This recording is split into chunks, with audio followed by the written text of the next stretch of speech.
Office में किसी ने झूठा इल्जाम लगाया, नौकरी चली गई, एफआईआर हो गई। घर में मां बाप ने मुंह फेर लिया, पत्नी अकेले लड़ती रही। 8 महीने कोर्ट के चक्कर, पैसे खत्म, नींद खत्म, पहचान खत्म। एक रात बड़े मंदिर में जमीन पर बैठकर रोया और गुरुजी ने सपने में जो कहा उसने एक बेकसूर इंसान को टूटने से बचा लिया। जय गुरुजी, अनंत शुक्राना गुरुजी। ओम नमः शिवाय, शिवजी सदा सहाय। संगत जी, एक पल के लिए सोचिए। आप एक सुबह उठते हैं, आपकी नौकरी है, घर है, इज्जत है, फैमिली है, जिंदगी सामान्य है। आप कोई बड़े सपने नहीं देख रहे, बस एक शांत, साफ जिंदगी जी रहे हैं। और फिर अचानक किसी के एक झूठ ने सब कुछ पलट दिया। नौकरी गई, एफआईआर हो गई, अखबार में नाम छप गया, रिश्तेदारों ने दूरी बना ली। मां बाप ने पूछा, सच में तूने ये किया था? और जब अपने ही शक करने लगे, तब इंसान के पास क्या बचता है? संगत जी, आज का ये सत्संग उस दर्द का है जो शरीर पर नहीं लगता, लेकिन आत्मा को अंदर से खोखला कर देता है। झूठे इल्जाम का दर्द। यह दर्द कैंसर जैसा है, दिखता नहीं लेकिन खाता है, रोज, धीरे धीरे। उस इंसान को जो जानता है कि वह बेकसूर है, लेकिन दुनिया उसे गुनाहगार मान चुकी है। आज का ये सत्संग साल 2018 से 2019 की दिल्ली का है। यह उस इंसान का अनुभव है जिस पर ऑफिस में फाइनेंशियल फ्रॉड का झूठा इल्जाम लगा, जिसकी नौकरी गई, जिसके घर में कोर्ट की तारीखें कैलेंडर पर लगी रहती थी, जिसकी रात की नींद और दिन का चैन दोनों छिन गए। लेकिन जब वह एक रात बड़े मंदिर गया और गुरुजी के स्वरूप के सामने बैठकर रोया, तो गुरुजी ने उसे जो दिया वो किसी लॉयर ने नहीं दिया था, किसी दोस्त ने नहीं दिया था। उन्होंने उसे दिया भीतर की सच्चाई का भरोसा। आइए सुनते हैं संजय कपूर जी का अपना सत्संग। उससे पहले एक छोटा सा निवेदन संगत जी, अगर ये सत्संग आपके दिल को छू रहा है तो अभी वीडियो को लाइक करें और फिर नीचे हाइप बटन दबाकर इस सत्संग को ज्यादा से ज्यादा संगत तक पहुंचाने में अपना सहयोग दें और कमेंट बॉक्स में एक बार दिल से लिखिए, गुरुजी अब सब आपका है, क्योंकि जितना प्रेम आप देंगे उतनी ही कृपा आप पर बरसेगी। जय गुरुजी, शुक्राना गुरुजी, अनंत अनंत शुक्राना मेरे मालिक का। संगत जी, मेरा नाम संजय कपूर है। मैं दिल्ली के द्वारका में रहता हूं। मेरी उम्र आज 46 साल है। मेरी वाइफ है नीलम और 2 बच्चे हैं। बड़ा बेटा अर्जुन जो अब 12वीं में है और छोटी बेटी आन्या जो 8वीं में है। आज मेरी जिंदगी में गुरुजी की कृपा है, शांति है और सबसे बड़ी बात, मेरा सिर ऊपर है।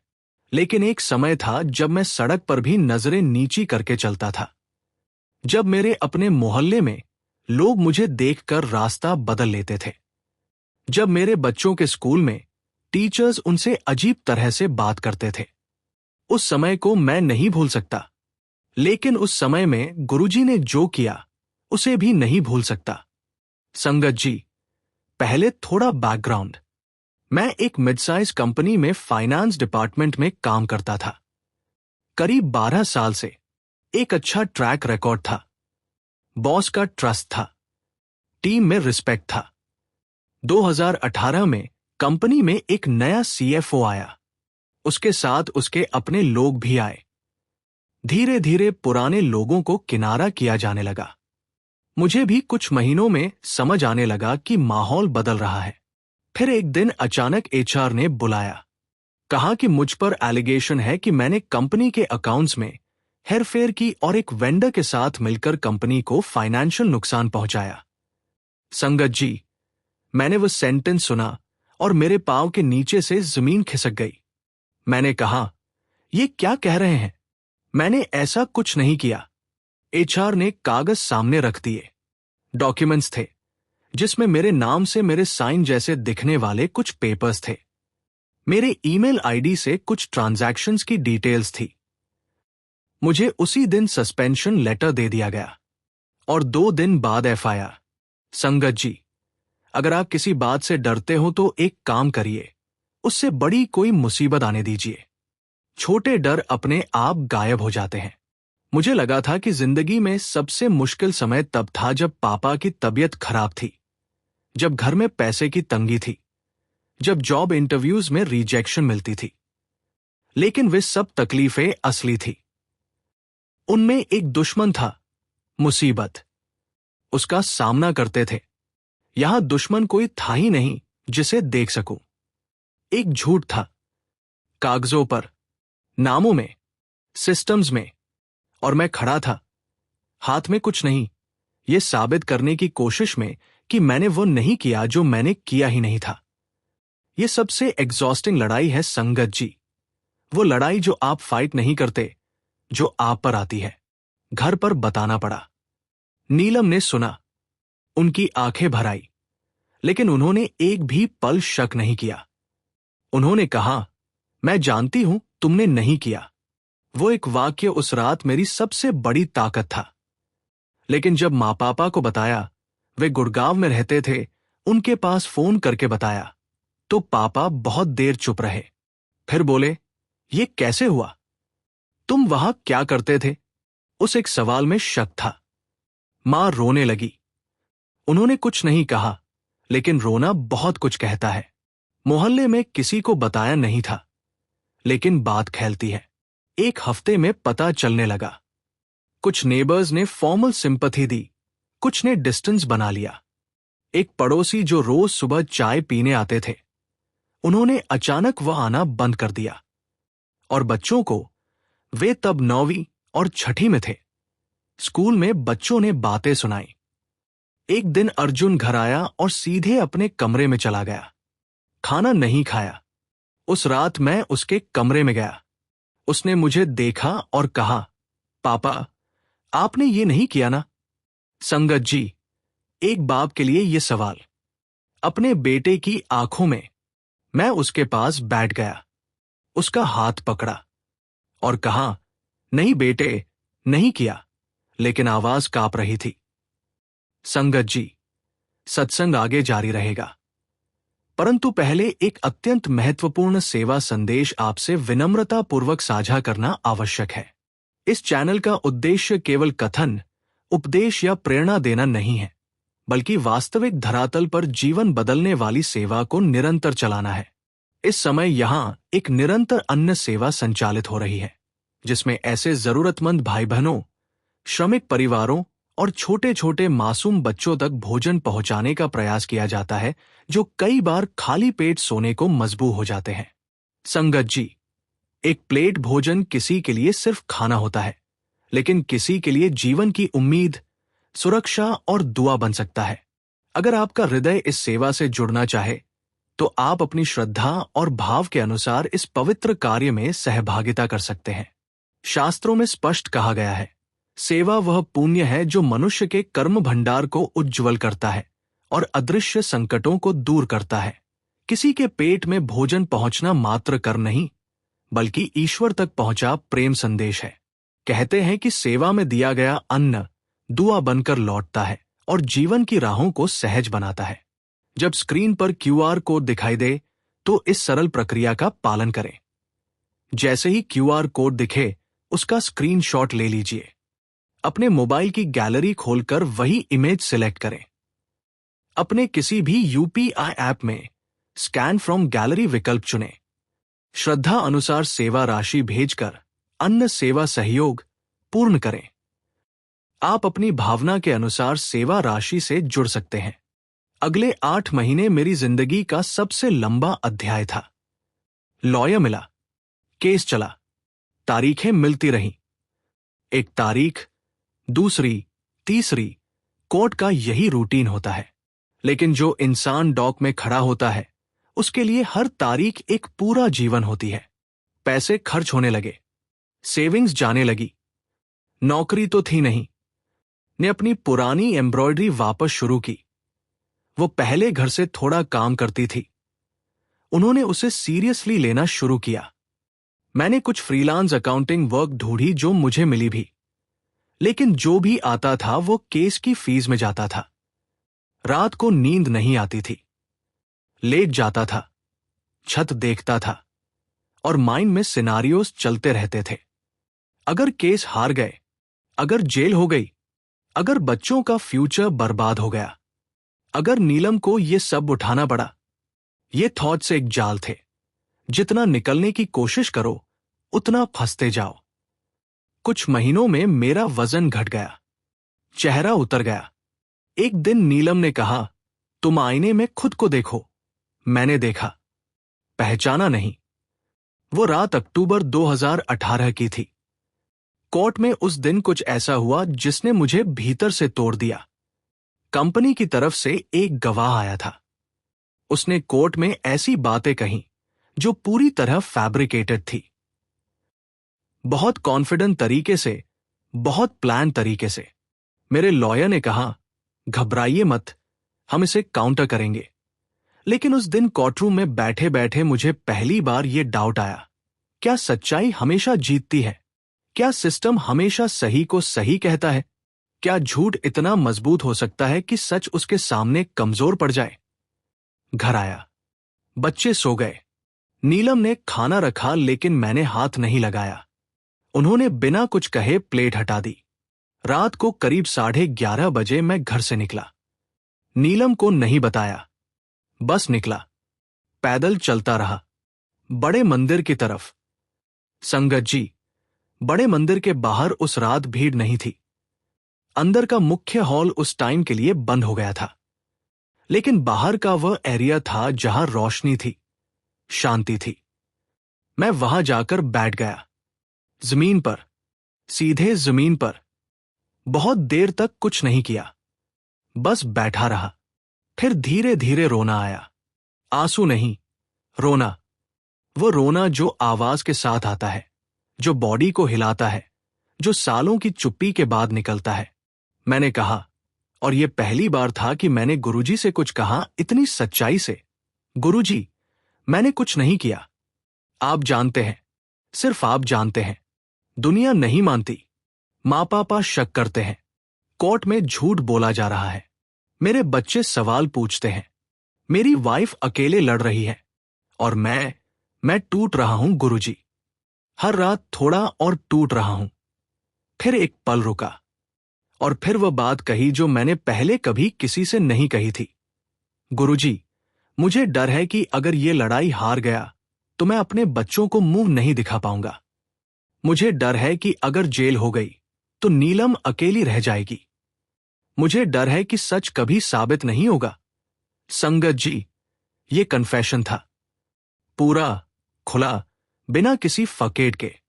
उस रात ठंड थी, जमीन ठंडी थी, लेकिन रोते रोते कब आंख लगी पता नहीं चला। सपने में मैंने देखा कि मैं एक बड़े खुले मैदान में खड़ा हूं। आसमान साफ था, रात नहीं थी, लेकिन दिन भी नहीं था। एक अजीब सी नीली रोशनी थी, जैसे सुबह होने से ठीक पहले का वो पल जब अंधेरा जाने वाला होता है, लेकिन उजाला अभी पूरा नहीं आया। मैं अकेला खड़ा था। फिर पीछे से आवाज आई, संजय। मैंने मुड़कर देखा, गुरुजी थे। वही शांत चेहरा, वही नजर जो सब देखती है, सब जानती है, लेकिन जज नहीं करती। मैं उनके पास गया, कुछ बोलने की कोशिश की, लेकिन आवाज नहीं निकली। गुरुजी ने कहा, बोलने की जरूरत नहीं। तूने जो बाहर कहा वो मैंने सुना। मेरी आंखें भर आई। सपने में भी गुरुजी ने मेरी तरफ देखा और पहला सवाल किया जो मैंने एक्सपेक्ट नहीं किया था, तू क्या साबित करना चाहता है और किसके लिए? मैंने सोचा और कहा, गुरुजी, मैं ये साबित करना चाहता हूं कि मैं बेकसूर हूं। गुरुजी ने कहा, किसके लिए? मैंने कहा, दुनिया के लिए, कोर्ट के लिए, माँ पापा के लिए। गुरुजी कुछ देर चुप रहे, फिर बोले, और खुद के लिए? मैं रुक गया। गुरुजी ने आगे कहा, तू जानता है कि तूने नहीं किया। ये सच तेरे भीतर है, ये सच कोई नहीं छीन सकता। न कोई झूठा डॉक्यूमेंट, न कोई झूठा गवाह, न कोई जज, न कोई अफवाह। तेरे भीतर का सच तेरा है। मैंने कहा, लेकिन गुरुजी, अगर कोर्ट ने नहीं माना? गुरुजी मुस्कुराए, और वह मुस्कान, संगत जी, वो मुस्कान दुनिया की सबसे बड़ी रीअश्योरेंस थी। उन्होंने कहा, तू कोर्ट की बात कर रहा है, मैं तेरी रूह की बात कर रहा हूं। रूह साफ है तो कोई भी दाग नहीं लगा सकता, लेकिन अगर तू भीतर से टूट गया तो सच जीत कर भी तू हार जाएगा। वो वाक्य जैसे मेरे सीने में उतरा, रूह साफ है तो कोई दाग नहीं लगा सकता। मैंने पूछा, गुरुजी, मुझे क्या करना चाहिए? उन्होंने कहा, जो तेरे हाथ में है वो कर, सच की तरफ से लड़। लेकिन जो तेरे हाथ में नहीं है उसे मेरे हाथ में दे दे। दुनिया को मनाना तेरा काम नहीं, सच को जीना तेरा काम है। फिर एक पल रुके और बोले, और अपनी वाइफ को देख, वह तेरे साथ खड़ी है जब मां बाप भी शक कर रहे हैं। यह साधारण बात नहीं है, इसे पहचान। मेरी आंखों में आंसू थे। गुरुजी ने आखिरी बात कही, न घबरा, सच धीमा चलता है लेकिन चलता जरूर है, और मैं उस रास्ते पर हूं। इतना कहा और सपना टूट गया। संगत जी, सुबह के 5 बज रहे थे। जमीन पर बैठा था, ठंड लग रही थी। एक सिक्योरिटी गार्ड दूर खड़ा था।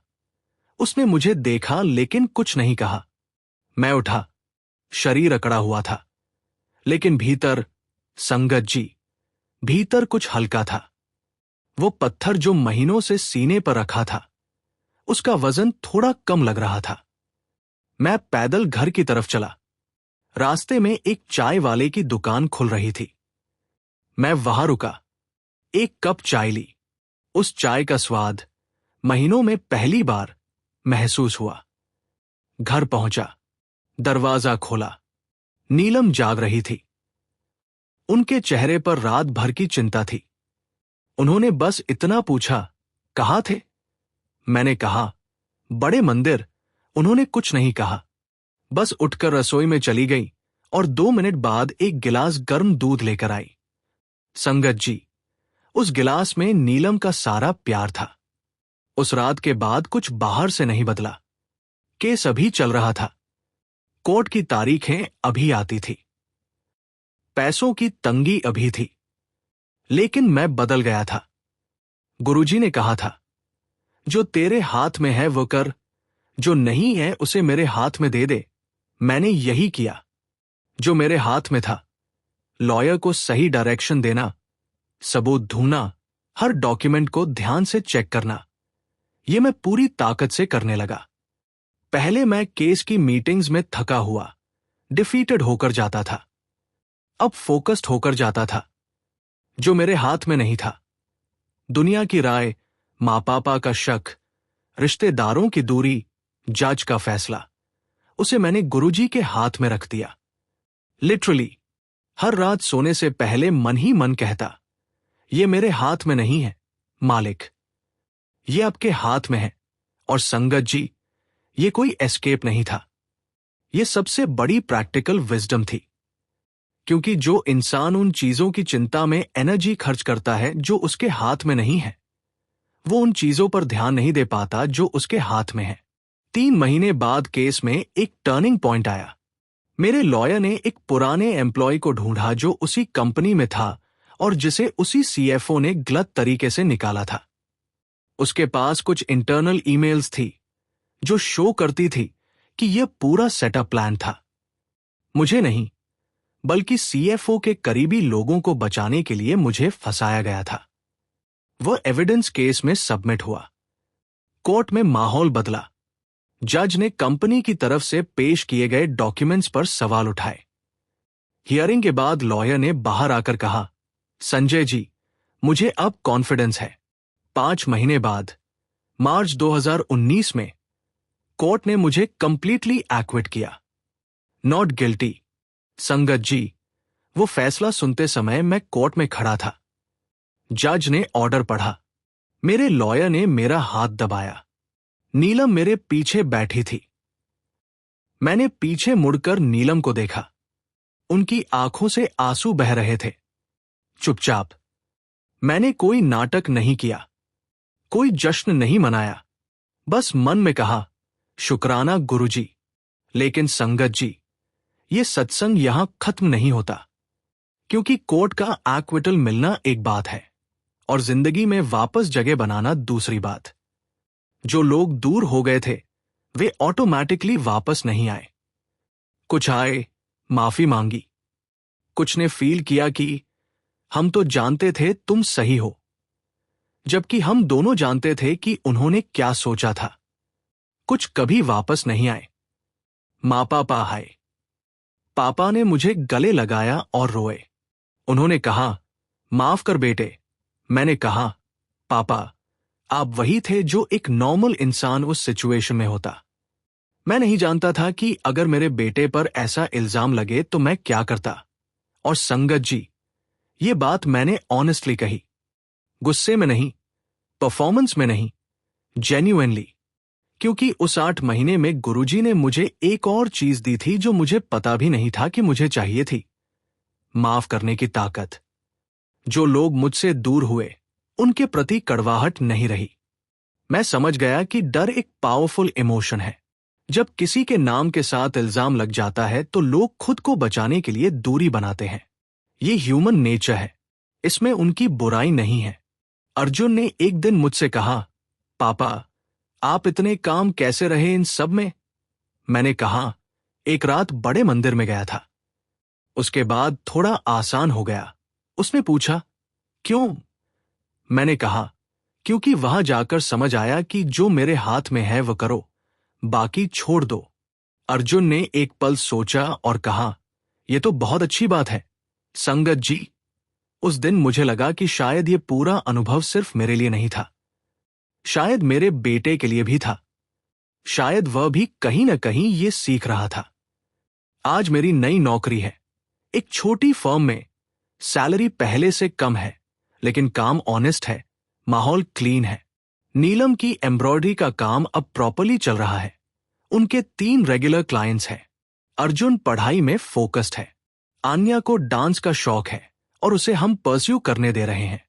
हम पहले जैसे फाइनेंशियली कंफर्टेबल नहीं हैं, लेकिन घर में एक चीज है जो पहले इतनी क्लियरली नहीं थी, इज्जत। एक दूसरे के लिए, खुद के लिए। और बड़े मंदिर मैं अब हर महीने जाता हूं, नीलम और बच्चों के साथ। जब भी जाता हूं उस रात की याद आती है जब जमीन पर बैठकर रोया था, और मन में एक ही बात आती है, गुरुजी आपने उस रात मुझे सिर्फ केस नहीं जिताया, आपने मुझे खुद से मिलवाया। संगत जी, झूठे इल्जाम का दर्द किसी और दर्द से अलग होता है। बीमारी में बॉडी दुखती है, गरीबी में पॉकेट दुखती है, झूठे इल्जाम में आइडेंटिटी दुखती है। वो हिस्सा जो कहता है मैं कौन हूं, वो हिस्सा छिल जाता है। और जब आइडेंटिटी पर हमला होता है तो इंसान 2 में से एक काम करता है, या तो वो इतना तोड़ देता है कि इंसान खुद बिखर जाता है, या फिर वह उसे इतना मजबूत कर देता है कि बाहर की कोई भी आंधी अंदर नहीं पहुंच सकती। संजय जी के साथ दूसरा हुआ, लेकिन ये अपने आप नहीं हुआ, ये गुरुजी की उस एक गाइडेंस से हुआ। रूह साफ है तो कोई दाग नहीं लगा सकता। और दूसरा, जो तेरे हाथ में है वो कर, जो नहीं है उसे मेरे हाथ में दे दे। ये 2 वाक्य बस, लेकिन इन 2 वाक्यों में पूरी जिंदगी जीने का तरीका है। संगत जी, अगर आप या आपका कोई करीबी आज किसी झूठे इल्जाम से गुजर रहा है, किसी केस में फंसा है, किसी सिचुएशन में बेकसूर होकर भी दोषी जैसा महसूस कर रहा है, तो उससे ये कहिए, सच्चाई की लड़ाई लड़ो, पूरी ताकत से लड़ो, कोई कोताही मत करो। लेकिन साथ में यह भी याद रखो, तुम्हारी असली पहचान किसी के लगाए हुए इल्जाम से नहीं बनती। तुम्हारी असली पहचान तुम्हारे भीतर है, और वहां तक कोई झूठ नहीं पहुंच सकता। और अगर कभी लगे कि अकेले नहीं लड़ा जा रहा, तो एक बार बड़े मंदिर जाइए। कुछ मांगने नहीं जाना, प्रिपेयर्ड होकर नहीं जाना, बस जाइए, और जो भीतर है वो सब वहां रख दीजिए। गुरुजी फिजिकल रूप में नहीं है, लेकिन जो उनके दरबार में सच्चे दिल से जाता है वो खाली नहीं लौटता। कभी डायरेक्शन मिलती है, कभी शांति मिलती है, कभी रात के सपने में एक वाक्य मिलता है जो पूरी जिंदगी बदल देता है। कमेंट में लिखिए, जय गुरुजी। मेरी रूह साफ है, मुझे ये याद दिलाते रहना। और इस सत्संग को उस इंसान तक पहुंचाइए जो आज किसी झूठे इल्जाम के बोझ तले दबा है।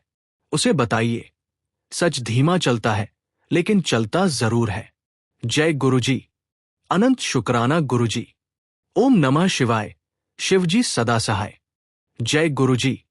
अनंत शुक्राना गुरुजी। ओम नमः शिवाय। शिवजी सदा सहाय। संगत जी, हमारे यहां लंगर सेवा निरंतर चल रही है, जहां कोशिश यही रहती है कि कोई भी भूखा पेट, मायूस मन या मजबूर इंसान बिना भोजन के न रहे। कई बार हम सोचते हैं कि हमारे अकेले से क्या फर्क पड़ेगा, पर संगत जी, जहां प्रेम और भावना जुड़ जाए, वहीं से चमत्कार शुरू हो जाते हैं। एक थाली भोजन किसी के लिए सिर्फ भोजन होगा, लेकिन किसी के लिए आशा, सम्मान, दुआ और जीने की हिम्मत बन सकता है। अगर आपका मन हो, आपकी भावना कहे, तो आप भी इस लंगर सेवा में अपना प्रेम, सहयोग और सहभागिता जोड़ सकते हैं। यह पूरी प्रक्रिया पूर्णतः श्रद्धा आधारित है और नाम गोपनीयता का भी पालन किया जाता है। सेवा जुड़ने का सरल तरीका: स्क्रीन पर दिख रहे क्यूआर कोड का स्क्रीनशॉट लें, फिर किसी भी यूपीआई ऐप को खोलकर स्कैन करें और अपनी भावना अनुसार राशि भेजकर लंगर सेवा पूर्ण करें। आपकी श्रद्धा ही इस सेवा की वास्तविक शक्ति है। ईश्वर हर उस भाव को स्वीकार करता है जो दिल से दिया जाए और बिना किसी दिखावे के दिया जाए। प्रेम से जोड़ा गया हर योगदान किसी के जीवन में भोजन, किसी के मन में शांति और किसी के घर में दुआ बनकर पहुंचता है। शुक्रिया, प्रणाम, आभार। जय गुरुजी।